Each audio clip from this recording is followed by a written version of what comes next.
మంచిర్యాల జిల్లా బెల్లంపల్లి పట్టణంలో టీడీపీ కార్యాలయానికి కేటాయించిన భూమి కబ్జా చేసిన వారిపై చర్యలు తీసుకోవాలని టీడీపీ నాయకులు డిమాండ్ చేశారు. బెల్లంపల్లి పట్టణంలోని కన్నుల బస్తీలో తెలుగుదేశం పార్టీ కార్యాలయ భూమిని కొందరు అక్రమంగా ఆక్రమించుకున్నారని తెలుపుతూ తెలుగుదేశం పార్టీ నేతలు మీడియాకు వివరాలను అందించారు. ఈ సందర్భంగా వారు మాట్లాడుతూ 1994లో టీడీపీ కార్యాలయానికి 8 గుంటల స్థలాన్ని అప్పటి ప్రభుత్వం కేటాయించిందన్నారు. కాగా సదరు భూమిని కొంతమంది వ్యక్తులు కబ్జా చేయగా ఈ విషయంపై స్థానిక టీడీపీ నాయకులు వారిని ప్రశ్నిస్తే చంపుతామని బెదిరించడమే కాకుండా ఎస్సీ/ఎస్టీ అట్రాసిటీ కేసు పెడతామని బెదిరిస్తున్నట్లు ఆరోపించారు. ఇదే విషయమై పోలీసులతో పాటు సంబంధిత అధికారులకు విన్నపించుకున్నా ఎవరూ పట్టించుకోకపోవడంతో మున్సిపల్ కార్యాలయం ముందు ధర్నా నిర్వహించనున్నట్లు పేర్కొన్నారు. ఇప్పటికైనా అధికారులు స్పందించి టీడీపీ కార్యాలయానికి కేటాయించిన భూమిని కాపాడాలని కోరారు.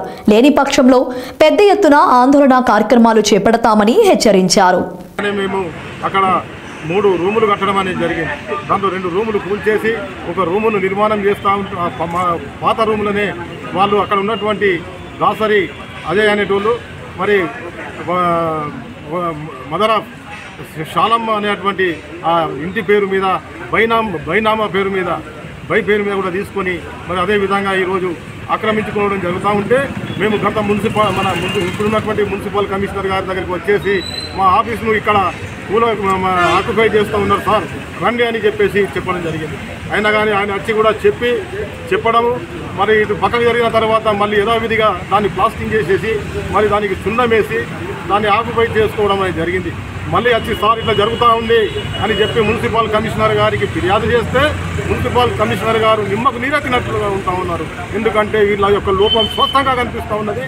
వాళ్ళే దొంగ నెంబర్లు కేటాయించుకుంటా మరి బైనామా అనేటువంటి పేర్ల మీద బినామీ పేర్ల మీద ఇచ్చుకుంటూ ఎక్కడంటే అక్కడ ప్రభుత్వ స్థలాలను ఆక్రమించుకోవడం జరుగుతూ ఉన్నది. మరి ఇప్పటికైనా కానీ మరి మేము జాయింట్గా ఏర్పడేసి మేము ఆర్ఐ గారును మేము అందరం కలిసి మేము దాన్ని సర్వే చేస్తామని చెప్పారు. వచ్చి నామమాత్రంగానే వచ్చి చూసిపోయారు తప్ప ఇప్పటిదాకా ఎలాంటి చర్యలు తీసుకోలేదు. మేము అక్కడ ఇట్లా జరుగుతూ ఉన్నది, మా ఆఫీసు తెలుగుదేశం పార్టీ ఆఫీసులో ఇట్లా ఆక్రమించుకుంటున్నారని చెప్పేసి అటు ఫిర్యాదు చేసినా కానీ మరి ఆ ఫిర్యాదు చేసేంత లోపే తాను ఇది మన రిజిస్ట్రేషన్ ఆఫీస్కు పోయేసి అక్కడ కూడా రిజిస్ట్రేషన్ చేయించుకొని రావడం జరిగింది. అది కూడా 8వ నెల 30 తారీఖు రిజిస్ట్రేషన్ చేసుకుంటాం. మరి ఇది ఇట్లా జరుగుతూ ఉన్నది సార్, మరి ఇట్లా చేసిండు అంటే మేమైతే ఎలాంటి పర్మిషన్ ఇవ్వలేదు అంటే మరి వాళ్ళకి ఎట్లా ఇస్తారు రిజిస్ట్రేషన్? మీరు దొంగ నెంబర్లు ఇచ్చుకుంటా ఈ మున్సిపాలిటీలో ఈ బెల్లంపల్లిలో ఇక్కడ బెల్లంపల్లి మున్సిపాలిటీలో కూడా అనేక అక్రమాలు జరుగుతూ ఉన్నాయి. ఎన్నోసార్లు స్టేట్మెంట్లు వచ్చినాయి, ఎన్నో చేసినా కానీ ఇక్కడ ఉన్నటువంటి మున్సిపల్ సిబ్బంది ఇప్పటికైనా మేము నిరూపించడానికి సిద్ధంగా ఉన్నామని తెలుగుదేశం పార్టీ తరఫు నుంచి ఇప్పటికైనా కానీ ఈ భూ కబ్జాలను ఈ ఒకరి పేరు మీద ఒకరిని రాసేసి మరి వాళ్ళ నిజమైనటువంటి లబ్ధిదారుల యొక్క ఇళ్లను కూల్చడం అనేది జరుగుతూ ఉన్నది.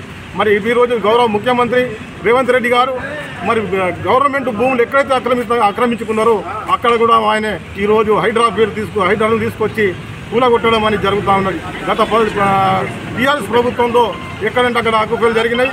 మరి ముఖ్యమంత్రి గారికి కూడా మేము ఈ హైడ్రా తీసుకొచ్చి కూల్చివేతలు చేయడానికి మేము తెలుగుదేశం పార్టీ పూర్తిగా ఆయనకు మద్దతు పలుకుతూ ఉన్నాం.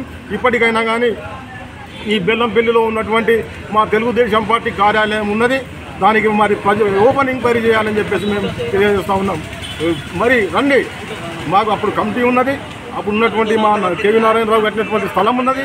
దాన్ని ఇప్పుడు వాడు బాజాప్తాగా మేము ఫిర్యాదు చేసినాక తెల్లారే హైకోర్టుకు పోయేసి మరి దాన్ని అది స్టే తీసుకొచ్చినామని చెప్పి స్టే బోర్డు వస్తూ ఉన్నది ఈ బెల్లంపల్లిలో. మరి ఇది ఎంత దారుణం ఇది! మరి ఇక్కడ సబ్ కోర్టులు లేవా, మరి ఏవి లేవా? మరి న్యాయవాదులకు కూడా మేము దండం పెడతా ఉన్నాం. మీరు ఎవరైతే ఇండ్లు ఉంటాయో వాళ్ళ ఇండ్లకు వేరే ఇచ్చినటువంటి నెంబర్లను తీసేసి వేరే వాళ్ళకి ఇచ్చేసి ఈ విధంగా పోయి వాళ్ళు హైకోర్టుకు పోయి స్టే తీసుకొస్తే దాన్ని మీరు పూర్తి స్థాయిలో ఎంక్వైరీ చేయాలని చెప్పి రిజిస్ట్రేషన్ ఆఫీస్ వాళ్ళు కానివ్వండి, ఈ మండల ఆఫీస్లో ఉన్నటువంటి ఎంఆర్ఓ కానివ్వండి, ఆర్డీఓ గారు కానివ్వండి, వీళ్ళందరూ కూడా ఎంక్వైరీ చేయవలసిన అవసరం ఉన్నది. ఇప్పటికి నెల గడుస్తూ ఉన్నది, ఇప్పటిదాకా కూడా వీళ్ళు వచ్చి మరి దాని మీద ఎంక్వైరీ చేసిన పాపన పోలేదు. అంటే మీ పాత్ర ఉందా అని చెప్పి మాకు అనుమానం వస్తూ ఉన్నది. కాబట్టి ఖచ్చితంగా దీన్ని మీరు దాన్ని ఇచ్చేసి మరి మా తెలుగుదేశం పార్టీ కార్యాలయాన్ని కూడా మా స్థలాన్ని మాకు అప్పచెప్పాలని చెప్పేసి కూడా మేము కోరుతూ ఉన్నాం. పోలీస్ డిపార్ట్మెంట్ కూడా చెప్పినాం, ఆర్డీఓ గారికి కూడా చెప్పినాం, కలెక్టర్ గారికి కూడా ఫిర్యాదు చేయడం జరిగింది. స్థానిక ఎమ్మెల్యే గారికి కూడా మరి మా పార్టీ ఆఫీసు కబ్జా చేసింది సార్, మరి దీనికి న్యాయం చేయండి.